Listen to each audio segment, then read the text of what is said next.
fly through this one. That would be good. Yeah, okay, good. They are going to not take their time on this one because we are itching to see what the rest of these lineups are going to be. So, to recap, Maokai up in the top lane has been picked up. Janna and Kha'Zix on the side of Cyborg Factory, with the last two so far being Nami and Corki, which, to be honest, not a surprise to anybody. Corki has seen such a power spike in recent times. Ever since Worlds, just seen how strong Corki is in the mid-game, great at sieging towers, sieging objectives. Indeed. So, they're hovering over the Ryze. They did actually hover over Ryze in their first rotation, but didn't decide to lock it in. Again, they're toying with the idea. I don't think they should, because remember, Ryze had a big nerf to his overload damage during every level. I believe it's something like 20 at level rank 1, and then 25, 30, 35, and 40 damage was reduced off everything. And that really impacts Ryze's laning phase, who, up until that nerf, was a very strong laner in the top lane, but not anymore. He certainly cannot put up as much of a fight. It's possible they may just lock this in regardless. Maybe that's something part of their top laner's champion pool that hasn't really changed as of recent days. And they do hover over that Tristana. We do have the Lucian, of course, taken away. And while we've been talking about the Ryze, they do solidify that pick, lock that in alongside the Tristana. I'm worried for Cyborg Factory right now. They have a big mid-game dip that is going to get exploited by Meloncats already. You look at a Corki, power in the mid-game.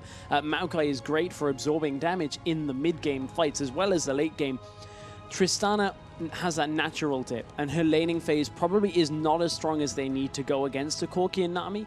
And then Ryze has had that damage fall off as well. So this is an older composition. This is what we were expecting going into Worlds, but what came out of Worlds was a fair amount different. And it's worth mentioning that, of course, Cyborg Factory are coming in from the EUNE side of things, so their meta is going to be a little bit different here. So they do go with this one. I know their meta is different, but I don't think it's got different. So we look at Meloncats here. They do decide to lock in the Jarvan. Touched briefly on that before as kind of the top trifecta of junglers coming into the new season. And Zed as well will be coming in for a barrier. Yes, Zed, a champion that was left available, and a barrier does play Zed. We know that was in our research for him as a mid laner, and we're going to see a skill matchup here, as it's going to be the RE-Zed matchup once again. So all about the charm. If you can charm before Zed darts away to his shadows, you could be alright in that matchup, but other than that, Zed has far more mobility in and around the lane. So now we have all of these picks locked in. We're looking down the line, looking for any trends here, Stress, that would signal what type of composition these guys are looking for. And we look at Meloncats, and it definitely looks, well, after you see a Maokai, you immediately think in your head, teamfight composition. You do indeed, and then you add Jarvan on top of that, and these mid-game team fights are should go so well for Meloncats right now. You look at a barrier on Zed, able to pick off one person. Corki has insane burst damage as well. I'm worried for this Cyborg Factory mid-game dip, but can they get any kind of pressure in front of turrets for Cyborg Factory? They have Kha'Zix and Ahri. That's good pick potential, which can set them up fairly well, but when you're looking at pick, the worst thing for that, or to go against that, is, or the best thing, to be honest, is hard engage. The worst thing to play against is hard engage. That's accurate. So when we look at this lineup, it basically just screams to you, team late game. You get into the late game, you have the resets from Tristana, Kha'Zix, got Ryze thrown in there for the mix, and just all that peel from Janna be very difficult to deal with. Yes, indeed. But we are into the loading screen, which means we want to hear what you guys have to say. Yes, indeed. So head over to Twitter and tweet at LOL eSports using the hashtag LCS expansion and get your thoughts over to us before we have this game starting up, and get your predictions in, because anything could happen in this series. As we've seen today, we've had upsets, we've had crazy games, we've had super long series, and I hope it doesn't change here. I really hope it doesn't change, because although I'm going to be really tired at the end of this, it will be so worth it if we get another 3-game series with some epic games, which I really hope is the case. And we'll be back next week as well with even more crazy games to come up, more even, to use the word again, crazy League of Legends action. So we'll see what happens there, but we're not even there yet, Stress. We have another best of 3 before we end the proceedings. We are just waiting to get into game. Yeah, crikey, he's loading slow. You won't get that unless you can see my screen, but we are about to head into the game. I'm sorry. That was I wasn't expecting it. Oh dear. Unseen pun. It's actually not Corki either that's loading slow. It's Ari. Yeah. Corki was loading a little slow. But you mentioned Yeah. week's games, which you know there are some big teams featuring in next week's familiar games. faces coming into Yeah. this one. H2K, Yeah. you may have heard of before. May have, yeah, May have, just a little except team. everyone in the LoL community. Millennium as well. We'll see how that one pans out as we get into next week. But we should be focusing on this game stress because we have mere seconds before we get onto the Rift. Yes, indeed. So, still not quite there. You know, it wouldn't be a Europe game without a slow load. It wouldn't, and I don't want to jinx it, but it wouldn't be a European game without a pause. So, hopefully. Yeah, hopefully. We can get over that hurdle. We're slowly creeping up. We're at 96% now. So there's the play-by-play of the loading screen. But this is a very important game. We are making light of a situation with the loading screen. But this is game 1 of a best-of-3 series to determine who goes and advances to round 2 and puts them with, you know, close range of LCS. That's just a couple of games away, potentially, from a spot in the LCS. And we will be answering that question of who will be getting one step closer to the LCS as we get onto the Rift. In the bottom left-hand corner, sporting the blue colors, will be Meloncats. Up in the upper right-hand corner, of course, will be Cyborg Factory, hailing from the EUNE server. So, can our team from the Czech Republic do a good job, or good enough job, to get themselves into the second round? That really is the question. Well, something that's already apparent to me, Stress, is both these teams are very happy and very happy to ping. They like their pings. I'm not sure how much information that's conveying, but there is a ping on top of that ward, so at least that makes sense. It's going to be the lines of scrimmage. As we head into the first couple seconds of this game, no one looking to make an aggressive play just yet. It has been a while, and by a while I mean a couple of weeks, but in League meta, that is a while, since we have seen Rise in that top lane. And Meloncats already playing this out as a standard game. They are just putting down the wards early on, and I expect to see Eclipse get a fair amount of help up in this top lane. I don't think the jungle pressure is too necessary for the matchup as such, but if Gilius can get the ball rolling for Eclipse, this could be Gilius' path to redemption being sorted from that top lane. So, everyone sitting in their jungles, we look across at the items as well, and there's not the biggest of differences, but it's interesting to note that there's a lot of biscuits over on the side of Cyborg Factory. One in the top lane kind of makes a little bit of sense on Rise. He doesn't like to go deep into the utility mastery Stress. But then you look at mid lane, Ari as well, sporting the biscuits and the bot lane support. Yes, indeed. Taking a look at the bottom lane, though, Meloncats are pushed up fairly far into this bush, and they're looking to set up that level 2 that we have seen time and time again, and they're actually going to get gifted a bit of an easier start here as well, because take a look at the Cyborg Factory bot lane. They actually started out helping their jungler on the buff, so that is a big misplay when it comes to getting that level 2. Yeah, in the bot lane, they will be putting down a little bit of pressure, but that Tristana now showing her face. Haven't seen too much of that in the EU LCS expansion tournament. Been a whole lot of Lucian and a whole lot of Corki. Daoud putting down that damage onto Taki. Lots of trading back and forth, but it looks like MC, Meloncats bottom lane has won out slightly. And the problem that Cyborg Factory are going to have here is the fact that they don't actually have the sustain from Janna. Nami, on the other hand, is going to heal up Crikey every time they trade and harass. And Tristana has a bad enough end of the laning phase, and, you know, mid-game phase as it is, that coming out behind from this laning phase could be problematic. Oh, bubble lands onto Tristana. Both of the AD carries get exhausted. Will be jumping forward, uses the heal to get away, but now is he too overextended?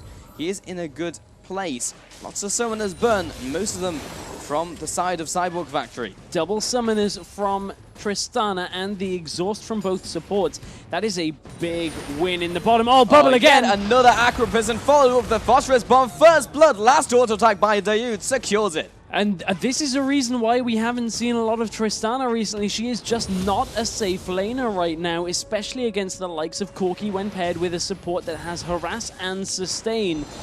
And that is a great start for Meloncats. They're going to say, okay, our top lane may not go the way we want it to, but across the map, we'll take the rest. Yeah, looking very good for them so far. You mentioned in Champions Select, they are a mid-game focused team against a mid-game dipping team from Cyborg Factory, and this is just setting them up perfectly.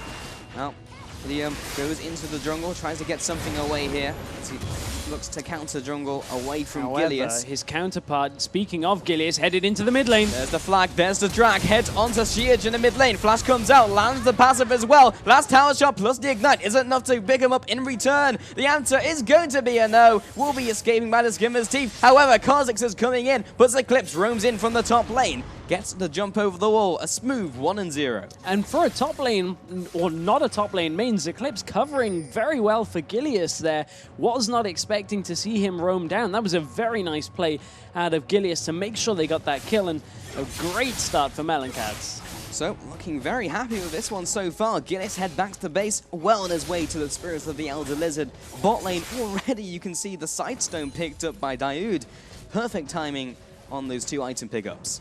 Yeah, indeed. Now, Crikey is looking not to push this out too far because they want to exploit Tristana as she always pushes in towards the enemy lane, or the enemy turrets. Crikey wants to make sure that Tristana is as overextended as possible once she gets to the lane, and from there should be a fairly easy pickup for Gilius because no flash available now makes for an easy gank. How much impact can Gilius make on this game? As we mentioned before, in Champions Select, he has that world experience, of course, subbing in for SK in those first 3 games.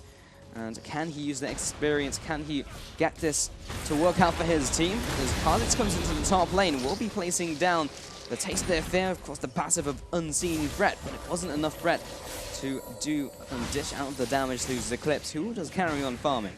Shearge has to be careful in the mid lane. Take a look at Gilius's positioning. He may be looking to set up another gank here, as Ari does not have her flash, remember. If Shearge pushes out here, Gilius could catch her out, but there we go. Does ward up. It's a little bit late, but the thought process is there. So, we'll be slightly secured here, as a ping goes down into that ward. Gilius, assuming that it may be a pink, might be able to head in here, clear it out. And there comes the flag. That is 100 gold down the drain for the mid lane of Shearge. Yeah, I mean, no wards were gained from that bubble again. Again, Iaka Prison, 3 in a row, tic-tac-toe, and it will not be Tristana going down, but takes a huge amount of damage, forces him back to the turret.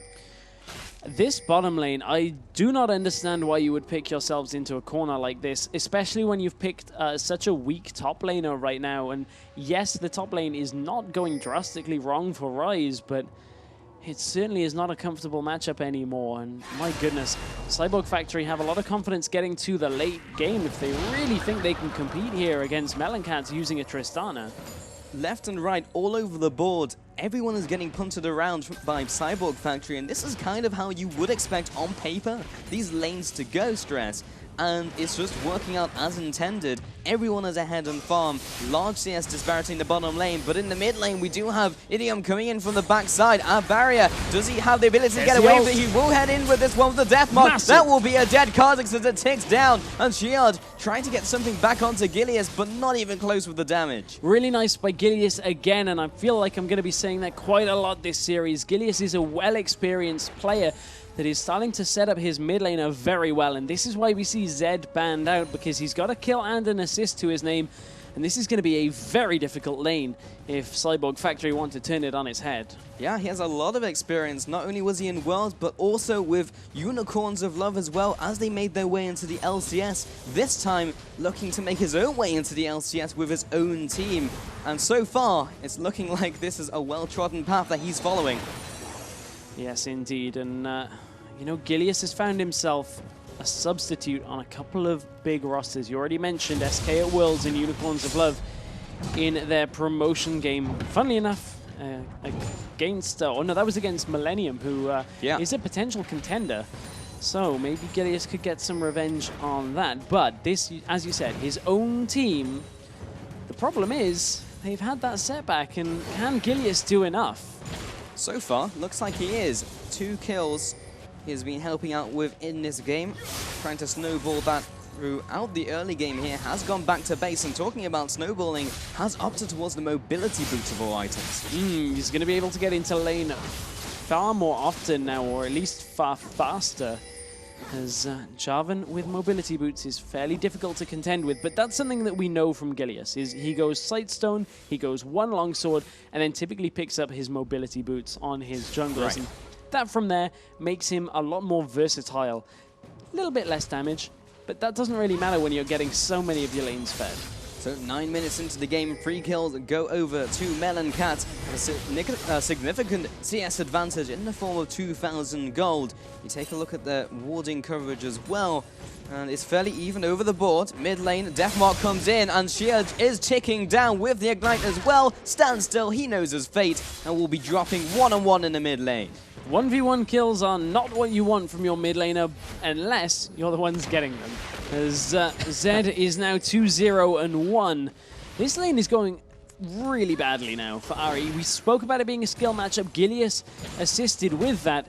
And now from there, he's going to be able to take down a dragon. Let's take a quick look, however, at the damage difference in the bottom lane. Tristana did manage to get a pickaxe, which, when you look at the items right now, you'd think, oh, pickaxe against the makings of a phage. That must be going very well for Tristana. And then you look at the farm and realize that Corki is sat on 2,000 gold right now and hasn't really been pressured out of the lane in a very long time. So he's going to back away pretty soon, I would imagine. Finish up that phage, grab the sheen, and be well on his way to a big power spike. Yeah, I mean, he's actually getting to the point where he could almost complete a Trinity Force, and as you mentioned, it doesn't look like he's being pressured out of this lane. It's starting to get on the horizon of doubling the farm of his counterpart, which is not a scoreline you see every day.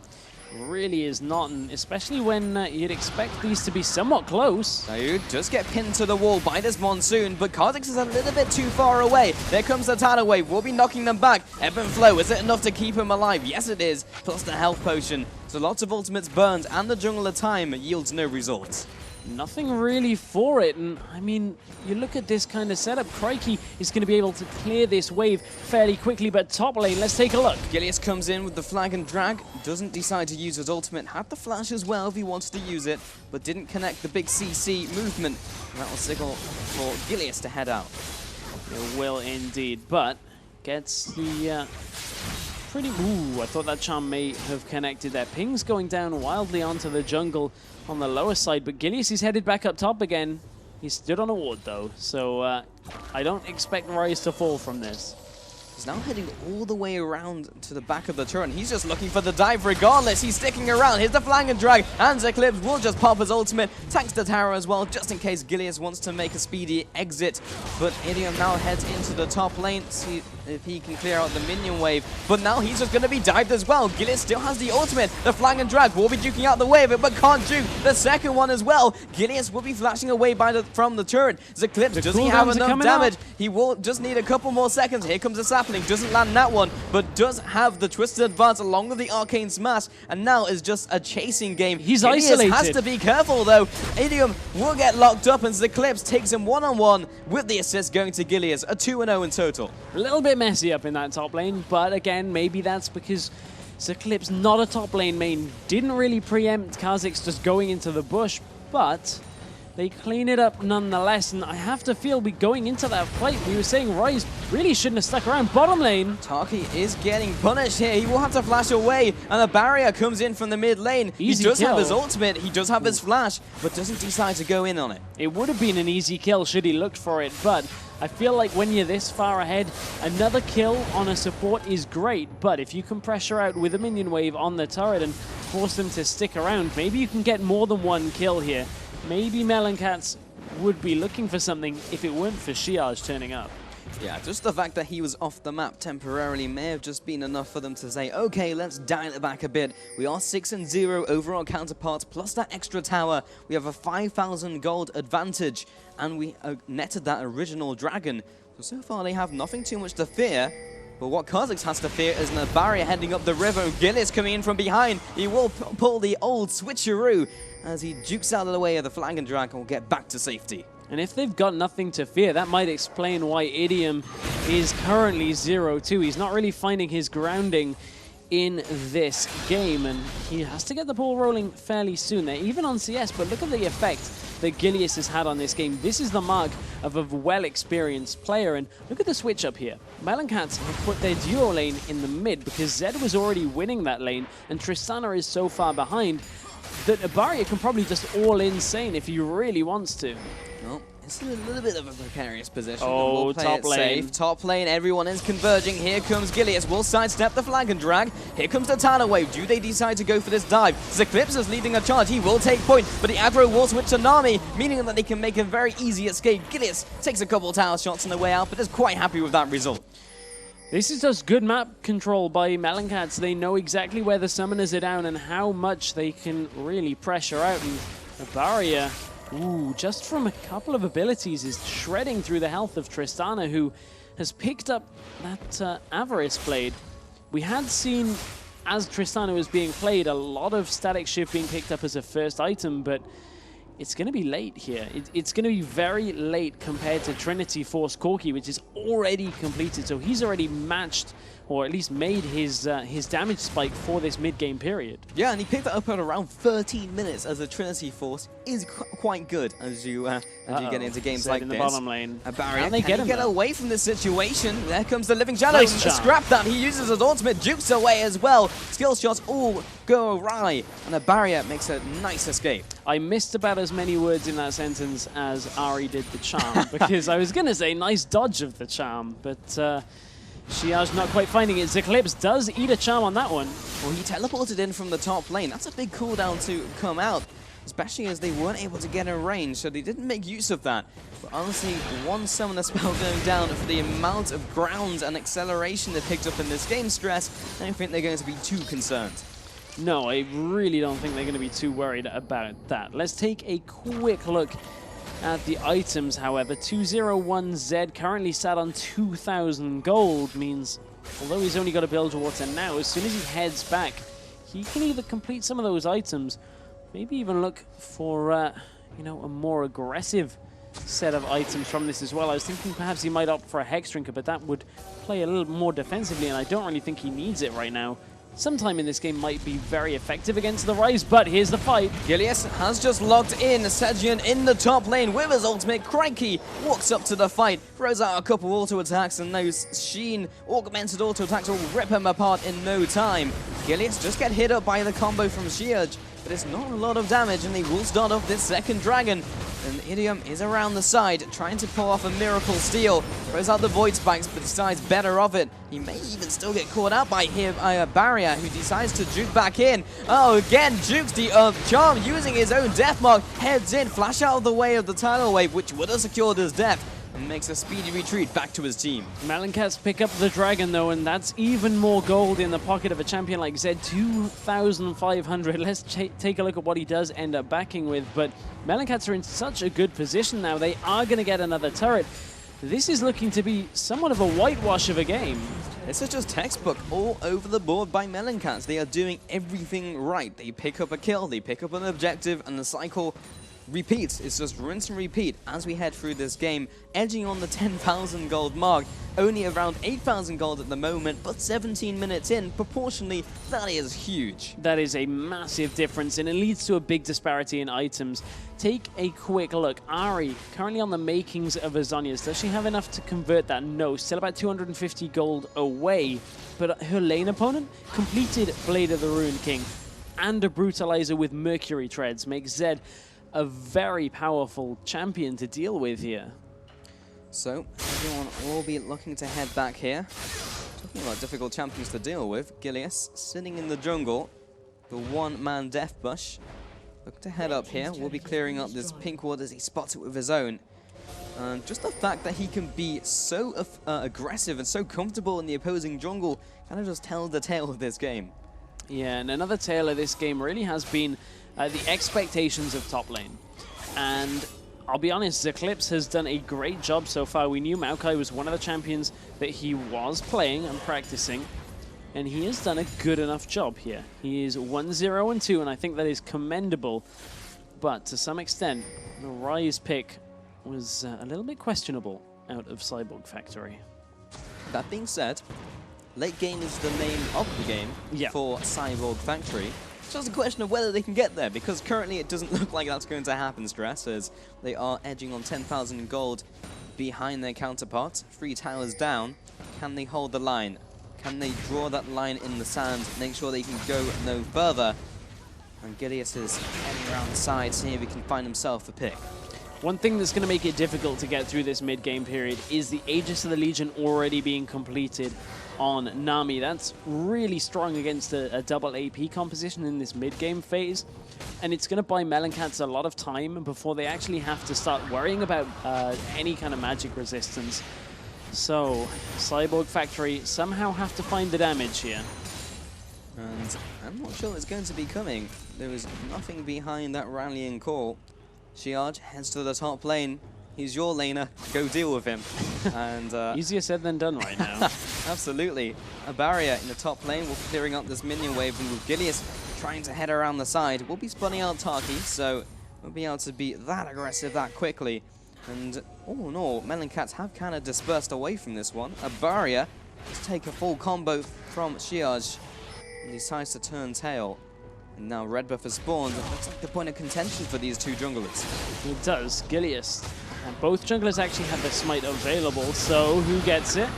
Will looks like be the team of Meloncats, and there's the Monsoon for the disengage. Idiom takes a huge amount of damage. Gilius has the Cataclysm, locks up Taki, will be forcing his flash as well. So summoners across the board have been burnt. Here comes a barrier, here comes a Deathmark, and there goes a dead Tristana. Crikey comes in for a very aggressive play. 1 versus 3. You are not the front line, Cookin. He will be punished for it. That was a little bit over-aggressive from Crikey, as he is 1-1-1-1, but feels like he's far further ahead right now because of that damage spike. But top lane is still under a lot of threat here from Meloncats, and Shiaj is trying to hold it with his wave clear. Flag, drag, here comes the tidal wave. Will be Zhonya'd out of this one. How much more CC and how much more damage do they have? Evanflow comes out, and that will be Diode finishing them off with a nice little auto attack to come out ahead on that one. But in the middle lane, look at a barrier again, is pushing down a turret, and Idiom jumps in. This is just Zed in full split push mode. 10-1 to the kills now overall between these two teams. And Cyborg Factory are just being juggled. They just need more members on their team to keep up with the aggression from Meloncats. And that is not something that's available in League of Legends, so they're going to have to come up with a different option. Yeah, I mean, you know, we've brought coaches into the LCS now, or in this game even bringing coaches into the game. Yeah. But I don't think that allows you actually 6 members, so that's a step further than I think we can go to. But in this game, Dragon is up 55 seconds. Meloncats are looking very comfortable because they know their composition at this point in the game has so much more damage than Cyborg Factory. Look at Tristana, has a mid-game dip anyway as a champion. And in this game, BF Sword Pickaxe, Avarice Blade, no completed item. And that is pretty much the story all the way down the list of items here for Cyborg Factory. They just do not have any competing items with Meloncats. Yeah, their big items consist of a Rod of Ages and a Zhonya's Hourglass. That is bare bones when you compare that to the lineup of Meloncats.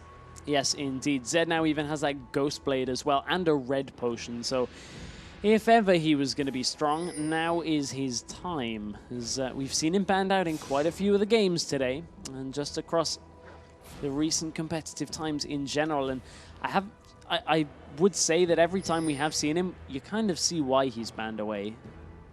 Yeah, this game. So Crikey, the rest of the team taking away this dragon, just building up their gold total even more. A barrier in the mid lane, uses a Deathmark, heads on back, doesn't have enough damage with that tick from the ultimate. It will force Saiyan back to base. Gilius has found himself. Kha'Zix, however, there's the flag and drag. Oh, the tidal wave gets him with the tidal wave. Now comes in the Cataclysm to cut off the escape route. Taki is still cut off from his team, but a barrier doesn't have his death mark from that previous engagement. Still, a 1-for-1, a 1-for-0. Not a bad trade. The exhaust was used onto a barrier, though, and he didn't have death mark. Typically, you want to save that as much as possible, and Meloncats are going to swing around to the top lane. However, does this leave Crikey a little bit vulnerable in the bottom lane? Should Ryze and Tristana look to engage? Crikey playing it a little more defensively than he was perhaps doing so before. Top lane will just be falling to Meloncats. Not an objective that Cyborg Factory want to be contesting at this stage. 5-0 now in turret. Everyone heads back to base on Meloncats. Everyone has over 1,000 gold to spend in their back pocket and edging on 2,000 gold for Crikey. And this is just going from bad to worse.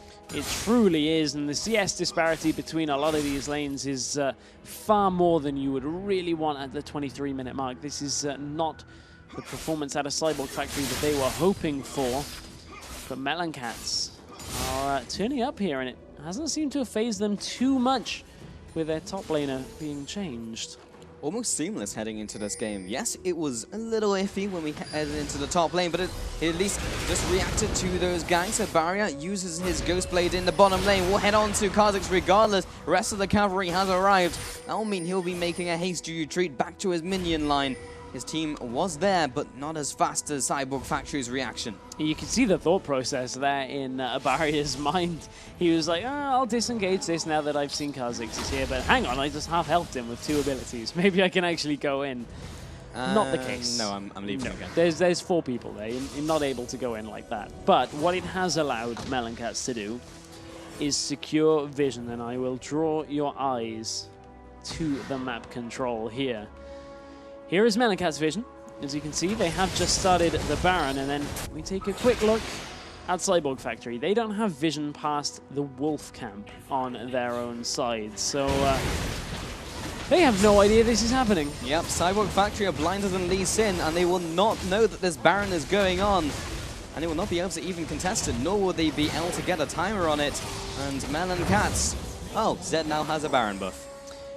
I have to feel that there's a little bit of a misplay here out by Sane. By now, he really should have that blue trinket. Charm did land. Yeah, he actually duped into it, but we'll be going for this one-on-one against him. Meanwhile, the rest of the team, Tidal Wave was expended, heading back to the mid laners. Here comes the Zhonya's Hourglass, a Barrier, not in good shape. We'll be duking out of the way of a couple skill shots. Now comes in Tristana from the side. This is very messy to kick off the fight. Eclipse comes in from the top lane, a Barrier as well. He will be taking him out with his ultimate. Vengeful Maelstrom. Now Tristana heads into the jungle and makes the wise move to head back to his team and not waste time chasing. Yeah, but look at the push out from Meloncats. They're already in front of the inhibitor turret, and right now they're going aggressive. They have caught out Kha'Zix, and he drops where he stands. No chance of getting away. Mid turret will be dropping, and they move on promptly to this inhibitor. That's an inhibitor falling. 3 members still dead. I wondered if Meloncats feel confident enough. Another pick may open this up, but it is a tough task to get 2 Nexus turrets, especially with Janna there as well. Flag and drag into the AD carry, and he just explodes. Pop goes Tristana. They will be moving on to the Nexus turrets. Make that the second, make that the Nexus itself. And Meloncats find themselves a very decisive victory in the first game of this best of 3 up against Cyborg Factory. That was a far faster game than